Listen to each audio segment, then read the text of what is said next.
할렐루야. 네, 아유, 얼굴 보니까 너무 좋아요.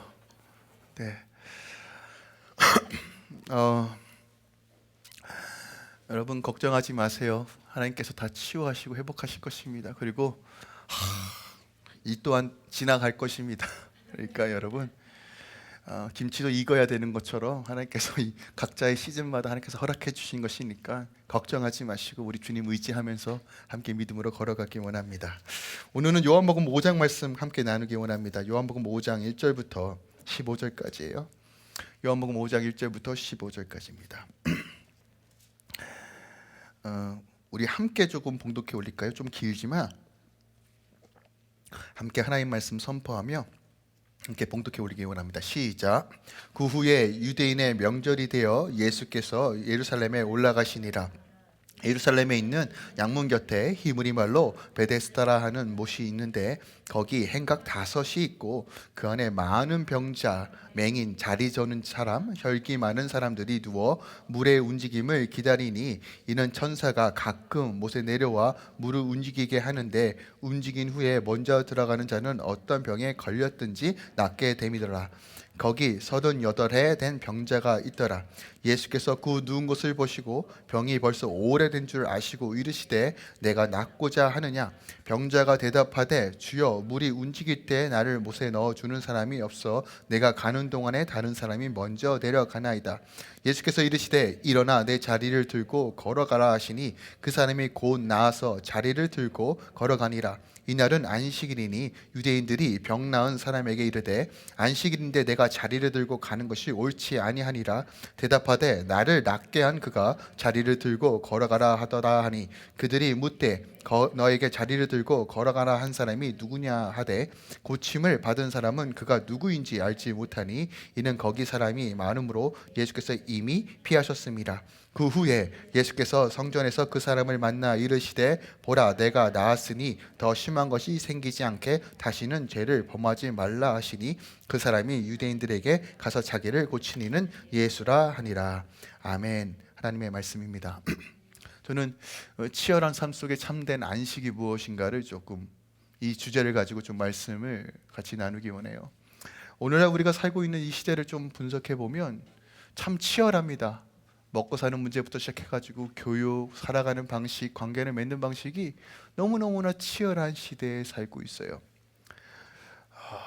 내가 원하든 원치 않든 간에 내가 남에게 노출이 되고 또 그전에는 그냥 내가 알고 있는 몇몇 사람들만 지내고 살면 됐지만 어느 순간 전 세계 사람과 내가 비교가 당하는 그런 것들이 자연스럽게 노출되고 있는 이 시대에 우리가 살고 있습니다.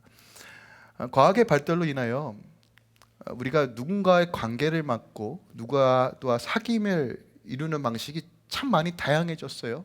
소셜 네트워크나 뭐 인스타그램이나 뭐 여러 가지 방식으로 사람들과 교류하면서 자신의 생각과 자신의 마음을 공유하며 흔히 얘기해서 소셜 친구를 사귀는 것이 굉장히 쉬워졌습니다. 그런데 이러한 현상의 이면에는 어떠한 일들이 생겼냐면 나도 모르는 사이에 불특정 다수와 나를 비교하게끔 되는 이런 일들이 벌어졌어요. 그 결과 나도 모르는 사이에 나름대로의 사회적 직위와 그리고 뭐가 서열화가 이루어지기 시작했습니다.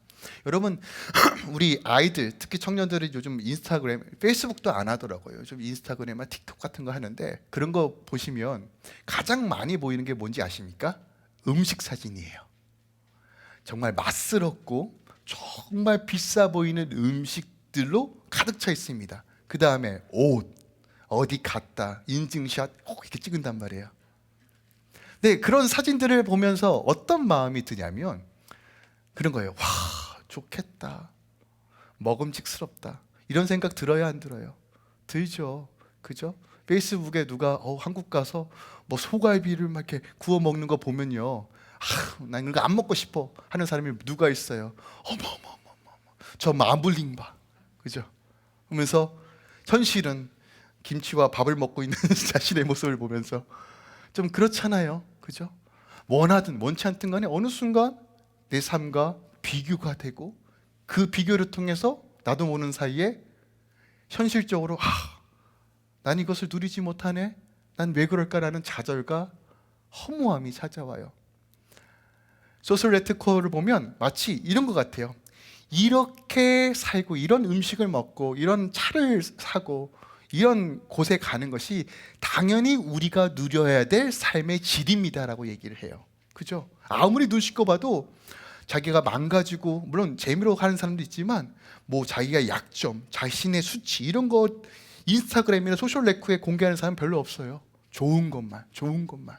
마치 경쟁이나 붙듯이 내가 더 좋은 걸 먹고 있어, 내가 더 좋은 옷을 입고 있어라고 서로 경쟁합니다. 소셜 네트워크만 그런가요? 사회 구조도 마찬가지잖아요. 직장에서 서로 치고받고, 남을 죽여야지만 내가 진급하고, 남을 눌러야지만 내가 더 좋은 것을 취할 수밖에 없는 이 경쟁 구조 속에서 내 삶이 이 치열함 속에서 나도 모르는 사이에 병들고 아파하고 있는데도 불구하고 이것을 인지하지 못하고 이것이 그냥 당연한 것처럼 살아가고 있는 사람들이 너무 많다는 것입니다.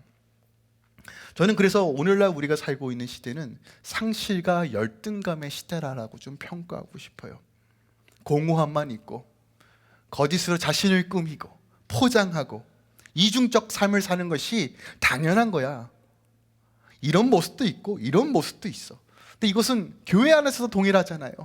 교회 안에서는 거룩하고 믿음 있는 것처럼 보이는데 실상 집에 가고 사회에 나가면 음란물에, 또한 마약에, 알코올에 중독되어서 쩔어 있는 사람들이 너무너무 많아요. 이중적인 생활이 너무 당연한 것처럼 살아가고 있는 이 시대 속에서 우리는 허무함과 열등감 속에서 우리의 삶은 피폐해져 가고 있다는 거예요. 이러한 삶이 하나님께서 우리에게 요구하시는 삶일까요? 아니잖아요. 우리 아버지는요, 우리의 자녀들이 참된 안식과 평안과 자유함을 누리길 원하십니다.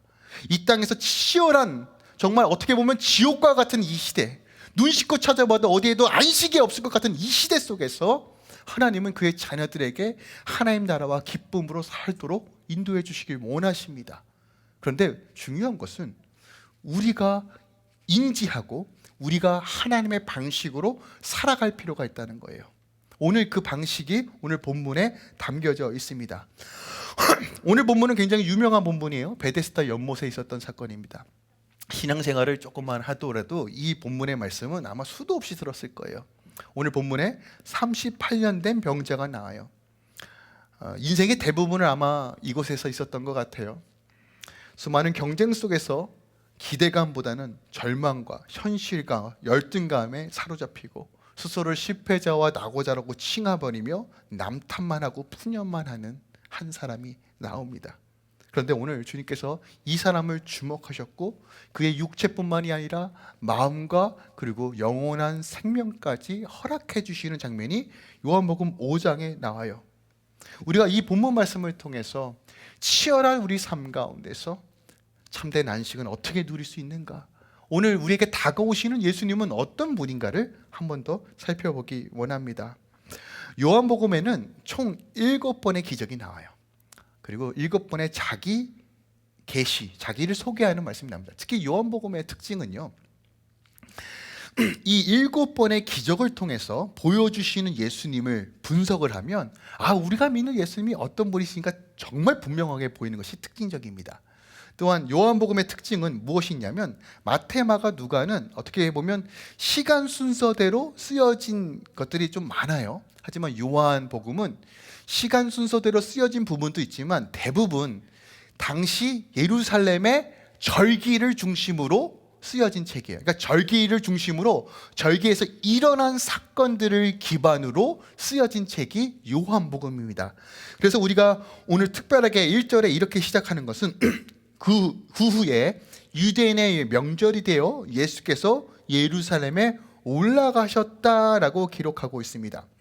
당시 예루살렘 또 유대인들의 절기 중에 대표적인 3가지 절기는 유월절, 우리가 흔히 얘기하는 유월절과 무교절이죠. 그리고 칠칠절이라는 오순절이 있습니다. 그리고 초막절이라는 이 3대 절기를 가장 잘 지켜요. 그 외에는 예를 들어서 뭐 부림절도 있을 수 있고요, 나팔절도 있을 수 있고, 뭐 대속제일도 있을 수 있습니다. 그러니까 절기 때마다 경건한 유대인들은 예루살렘으로 올라가 하나님을 예배했어요. 제사를 드렸어요. 예수님도 하나님을 잘 섬겼기 때문에 절기 때마다 예루살렘에 올라가셨을 거예요. 그리고 사역하실 때도 늘 하나님을 예배하러 기도하러 올라가셨다는 것이죠. 그런데 오늘 2절에 보니까 예루살렘에 있는 양문 곁에 히브리 말로 베데스다라는 못이 있다라고 얘기합니다. 그곳에 행각 5이 있다고 해요. 행각은 기둥을 얘기합니다. 기둥 5개의 연못 같은 것이 있었는데 이 이름이 베데스다라고 하는 거예요. 그런데 이 베데스다에 어떤 수식어가 붙어 있느냐? 양문이라고 해요. 양문. 그러니까 양이 지나가는 문이에요. 왜 이런 문을 만들었을까요? 당시 제사를 드릴 때 뭐가 필요해요? 제물이 필요해요. 대부분 양으로 제사를 드려서 양을 죽여서 주님 하나님께 예배를 드렸잖아요. 유대인들 생각에는 제사가 회복의 시작이라고 믿었어요. 그래서 예루살렘을 건설할 때도 가장 먼저 지은 것이 양의 문입니다. 근데 이 양의 문 곁에 무엇이 있다고요? 베데스다라는 연못이 있어요. 그럼 이 연못의 기능은 무엇이냐면 양이 지나갈 때 양을 정결하고 깨끗하게 하는 용도로 만들어진 연못이라는 거예요. 특별하게 당시 팔레스타인 지방에 연못이 꽤 많이 있었는데 그 이유는 뭐냐면 5월 달부터 10월 달까지는 팔레스타인 지방에 비가 내리지 않아요. 그래서 11월 달부터 4월 달까지 내리는 비를 저장하여서 식수 및 생활 용도로 쓰기 위한 저장 용도로 수많은 저장소와 못을 만들었어요. 물론 로마는 수로를 만들어 가지고 수로를 통해서 도시들을 연결하긴 했지만 어떻게 보면 그것은 공사도 필요하고 인력도 필요한 거라서 가장 실용적이고 확실한 저장소와 못을 만듦을 통해서 당시 서민들이요 자신들이 물 웅덩이를 소유하냐 소유하지 못하냐에 따라서 마음의 평화가 있고 없고가 결정됐다고 해요. 그만큼 못은 굉장히 중요한 역할이고 특별하게 양의 문 옆에 있었던 이 베데스다는 어떻게 보면 예루살렘에서 가장 핵심적인 지역이었다는 것이에요. 자, 근데 이곳에 사람들이 몰려옵니다. 어떤 사람들이 몰려오느냐? 3절에서 4절이 보니까 병든자, 맹인, 다리 저는 자, 혈기 많은 사람들이 몰려와요. 한글 성경에 보면 여러분 이렇게 가로쳐 있는 부분들이 보여요. 자, 이게 왜 가로쳐 있냐면 원래 오리지널 요한복음 서신서에는 이 구절이 없는데 후대에 사람들이 이것을 덧붙인 거예요. 왜 그러냐면 요한복음의 첫 번째 대상은 예배석 교회와 이방인들입니다. 그런데 이방인들이 처음 이 구절을 읽었을 때 뭐야 이 사람들은 여기 왜 있는 거야? 라고 하는 의구심이 들 수 있기 때문에 이것을 후대의 사람들이 덧붙인 거예요. 그래서 알렉산드리아와 레기우스 사본에는 이 말이 기록되어 있어요. 근데 영어 성경에는 이 부분이 아마 빠져 있을 겁니다. 하여간 부가적으로 설명하는데 많은 사람들이 이곳에 와서 왜 기다리냐면 물이 갑자기 움직일 때 천사가 온다라고 믿었어요. 그리고 그때 가장 먼저 들어가는 사람의 어떤 병을 가지고 있더라도 병이 낫는다라고 믿었어요. 당시 고대 근동에는 이렇게 신성시하는 장소들이 꽤 있었다고 해요. 그러니까 우연찮게 예를 들어 이런 겁니다. 우연찮게 어떤 나무를 쓱 만졌는데 피부병이 나았어. 어머?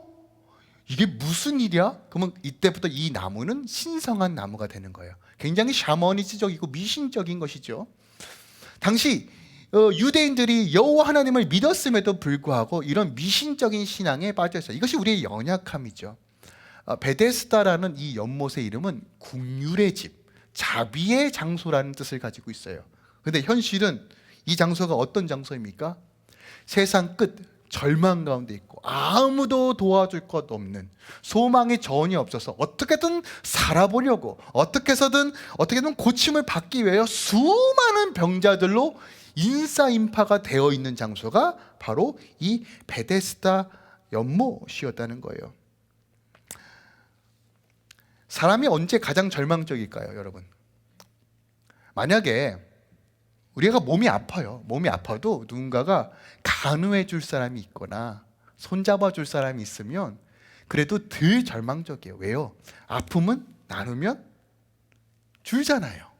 근데 지금 베데스다에 있는 사람들은 누군가에게 도움조차 요청할 수 있는 기록조차 없는 사람들이 모인 곳이 바로 이 베데스다 연못이라는 거예요. 어떤 사람은 아마 버림받은 사람도 있었을 거예요. 가족이 버린 사람도 있었을 거예요. 어떤 사람은 야, 이리 주구나 저리 주구나 똑같으니까 그냥 여기 가서 아픈 사람들과 부둥켜 앉아 있자, 그렇게 살기 위해서 혹은 죽지 못해서 오는 사람들이 대부분이라는 거예요. 그러니까 국률의 장소라는 이름 가운데 가장 절망적이고 죽음의 그림자가 가득 매여 있는 곳이 바로 베데스다라는 거예요. 성경을 아무리 뒤져봐도요, 고대 문서를 아무리 뒤져봐도 이 연못에서 병이 나았다는 기록이 없어요. 그러니까 소문만 있을 뿐이에요. 실체가 없습니다. 여러분 간혹적으로 여러분 이렇게 수영장 같은 데 가면 밑에서 뽀로로 뭐 물방울이 올라오기도 하잖아요. 그럼 왜 올라가요? 누가 잠깐 실례를 할 때 뭐 이럴 때 공간에 올라오거나 발가락 꼼지락거릴 때 발가락 안에 있던 공기방울이 올라오기도 하잖아요. 아마 그랬던 것 같아요. 혹은 또 연못이니까 물이 어디서부터 들어오는 통로를 통해서 바닥에 공기방울이 올라오고, 아마 그런 현상들을 보면서 어머, 천사가 왔구나 하고 들어갔던 것 같아요. 근데 보니까 나았다는 사람이 없어요. 저는 이 베데스다 연못의 현실이 오늘날 우리가 살고 있는 현실이 아닐까 하는 생각이 듭니다. 물론 우린 사진은 멀쩡하죠. 그래도 우리 걸어 다니잖아요. 눈도 떠 있잖아요. 그죠? 들리잖아요. 중증 환자는 아니잖아요. 불치병 없잖아요.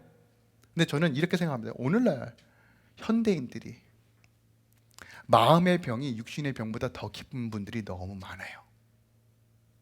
마음의 병이 육신의 질병보다 더 큰 병으로 앓고 있는 사람들이 너무 많다는 거예요. 우울증, 자기 연민, 자기 비하, 허무와 공황 증상.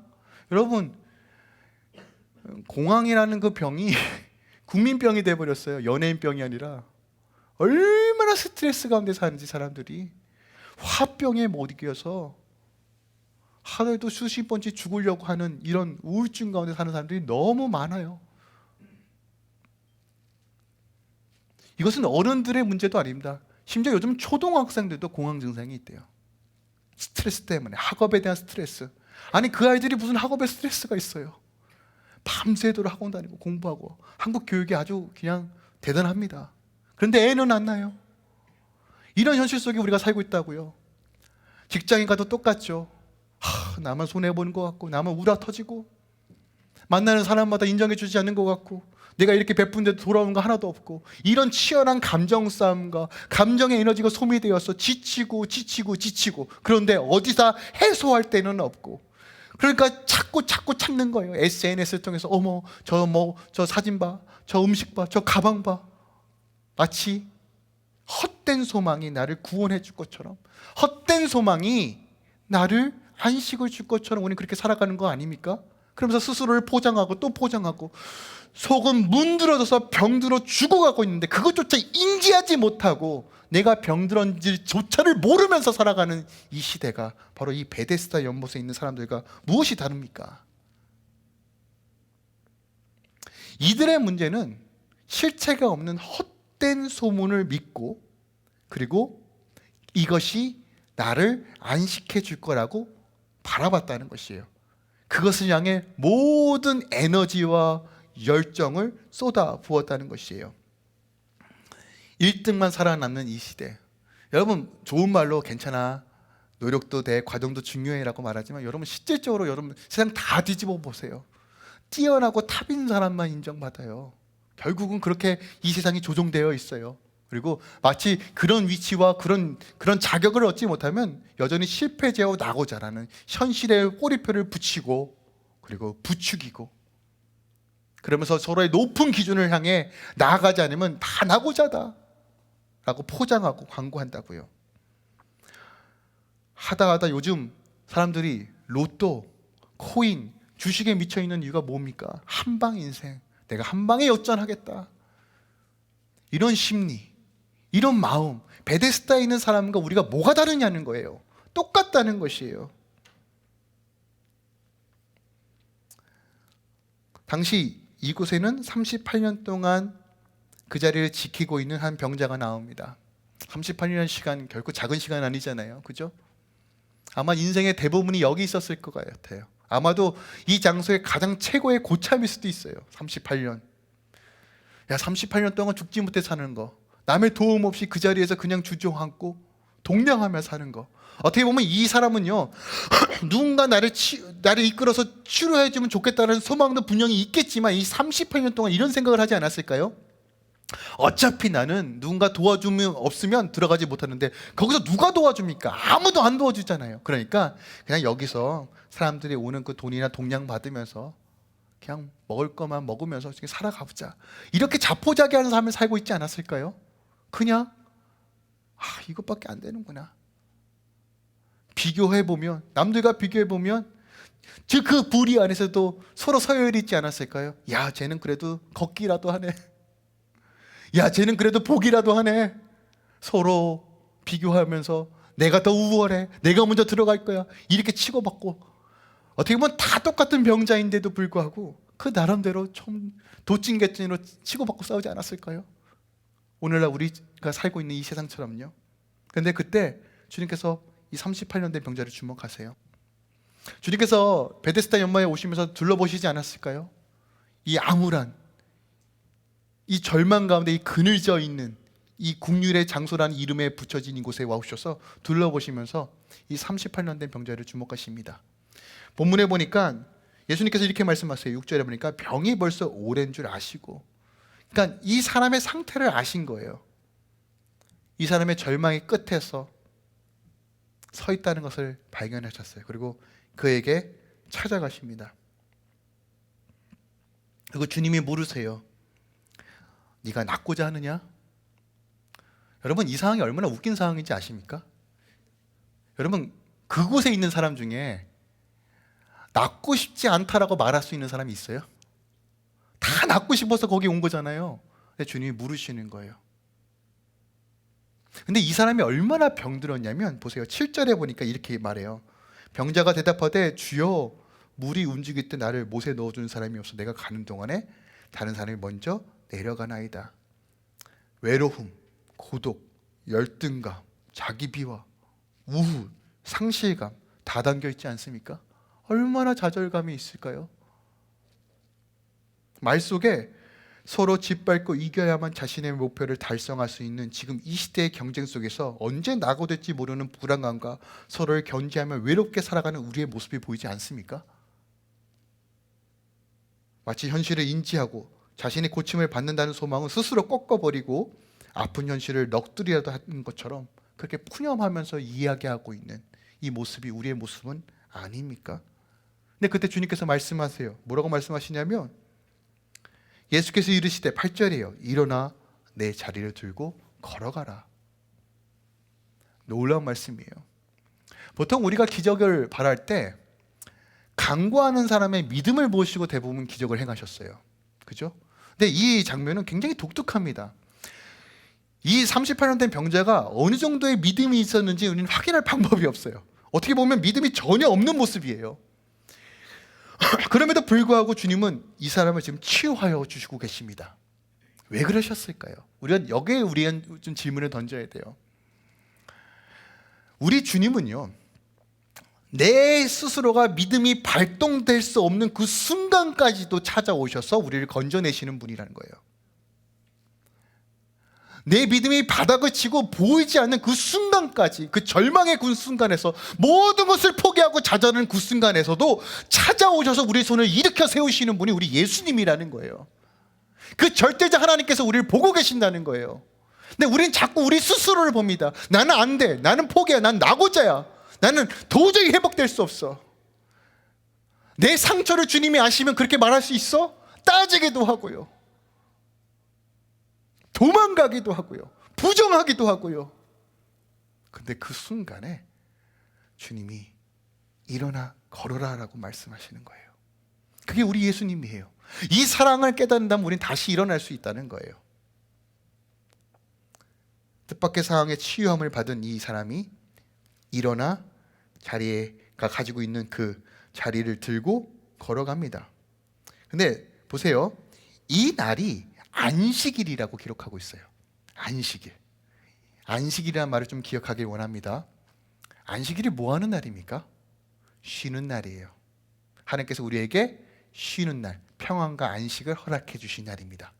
그런데 이 안식일에 안식하지 못하는 또 다른 무리가 등장합니다. 10절부터 보시면 보세요. 유대인들이 병 나은 사람에게 이르되 안식일에 내가 자리를 들고 가는 것이 옳지 않다라고 말해요. 여러분, 율법에요, 안식일에 자리를 들고 걸어가지 말라는 구절은 단 한 구절도 없어요. 이들이 하나님의 말씀을 자의적으로 해석해서 하나님께서 안식일을 주셨던 본질과 뜻은 전혀 이해하지 못하고 그냥 규칙만 만들어 놨어요.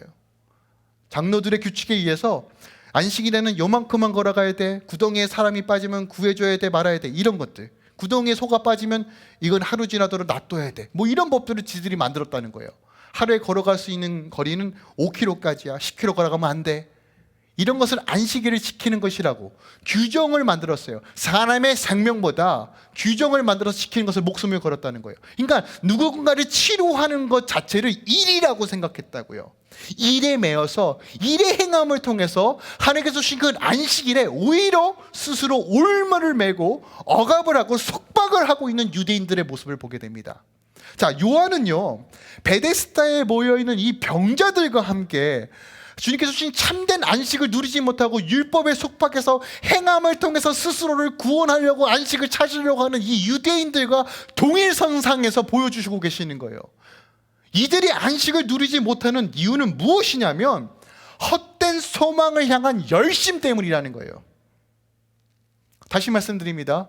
베데스다에 있는 병자들도 헛된 소망, 실체가 없는데 막연한 믿음, 그것을 향해 자신의 모든 열정을 들어서 첫 번째로 들어가야 돼 라는 이 열심이 결국 그들을 피폐하고 병을 만든다는 것이고, 유대인들의 문제는 뭐냐면 하나님께서 주신 그 안식과 말씀 그 자체를 이해하지 못하며 스스로 율법의 속박으로 더 집어넣어서 자신을 조여매어 하나님의 나라를 누리지 못하게 하는, 결국 이 병자들과 유대인들이 똑같다는 것이에요. 헛된 소망을 가지고 잘못 해석해서 자신의 열심을 다하니까 어떤 일이 벌어져요? 생명이 없는 곳에, 진리가 없는 곳에 열심을 다하니까 어떤 일이 벌어져요? 번아웃 되는 거예요. 근데 오늘날 우리가 예수를 믿으면서 이런 일들을 너무 당연한 것처럼 행합니다. 내 속은 물들어지고 하나님의 관계와 진리 가운데 거하지 못하면서도 열심히 내 행함을 통해서, 내 행위를 통해서 뭔가 안식을 구하려고 해요. 그럼 어떤 일이 벌어진다고요? 더 피폐해진다는 거예요. 내 삶도, 내 가정도, 직장과 사업터도 그렇게 할수록 우리는 그 치열함 속에서 상실감과 열등감만 생긴다는 거예요. 마가복음 2장 27절에 보니까 안식을 위하여 사람이 있는 것이 아니라 안식일이 사람을 위하여 존재한다라고 분명히 말해요. 하나님께서 우리에게 안식일을 주신 이유, 안식을 주시는 분명한 목적과 이유가 분명히 기록되어 있습니다. 우리가 이 본문을 통해서 무엇을 봐야 할까요? 오늘날 우리 좀 현실을 보기 원합니다. 소셜미디어 좋죠. 사람들과 교류하고 소통하고 얼마나 좋아요. 그런데 어느 순간 그것에 빠지면 무엇이 됩니까? 이것이 목적이 돼요. 내 안에 수많은 가면과 포장을 합니다. 좋은 모습만 보여주는데 여러분 그렇게 해서 행복하십니까? 뭔가 삶이 나아지셨어요? 여러분의 가정의 문제가 해결됩니까? 안 되잖아요. 여전히 여러분 삶 가운데 공허함과 허무함만 더하지 않습니까? 남들과 비교함으로써 행복하십니까? 어디에서 구원을 찾으십니까? 어디에서 안식을 찾으십니까? 돈 많이 벌면, 권력이 있으면 될 것 같아요? 그 돈으로 인해 더 많은 걱정과 근심이 생기고 그 권력으로 인해 더 많은 걱정과 근심이 생깁니다. 유명해지면요, 사람들의 인지와 그 인기 때문에 더 고달픈 게 현실 아닙니까? 좋은 옷, 좋은 가방, 좋은 신발, 좋은 차, 좋죠. 그런데 일순간 아닙니까? 지나고 나면 다 헛것이잖아요. 다 지나가는 것들이잖아요. 물론 이런 것들이 불필요하다는 얘기를 하는 것이 아닙니다. 여러분, 열심히 돈 버시고 열심히 일하시고 하나님의 뜻 가운데 정말 영향력 있는 자리로 가십시오. 근데 이것이 목적이 되는 순간 우리는 불행할 수밖에 없다는 거예요. 헛된 것을 향한 열심은 목적을 상실한 길이는 나그네와 같다는 거예요. 오늘 이 본문을 통해서 우리가 깨달아야 되는 것은 이 38년 된 병자와 이 유대인이 바로 우리라는 거예요. 스스로 죄의 문제도 해결하지 못하고 스스로 인생을 책임지지도 못하면서 우리는 헛된 것에 마음을 두어요.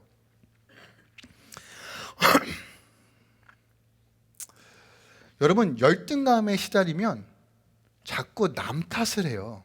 남 탓을. 아시죠? 자신의 탓이라고 얘기하지 않고 남 탓이래요. 남편 탓, 아내 탓, 아기 탓, 외모 탓, 우리 부모가 돈이 없어서 등등 아주 세상에 존재하는 모든 것들 탓을 합니다. 그렇게 하면 속이 좀 시원한가 봐요.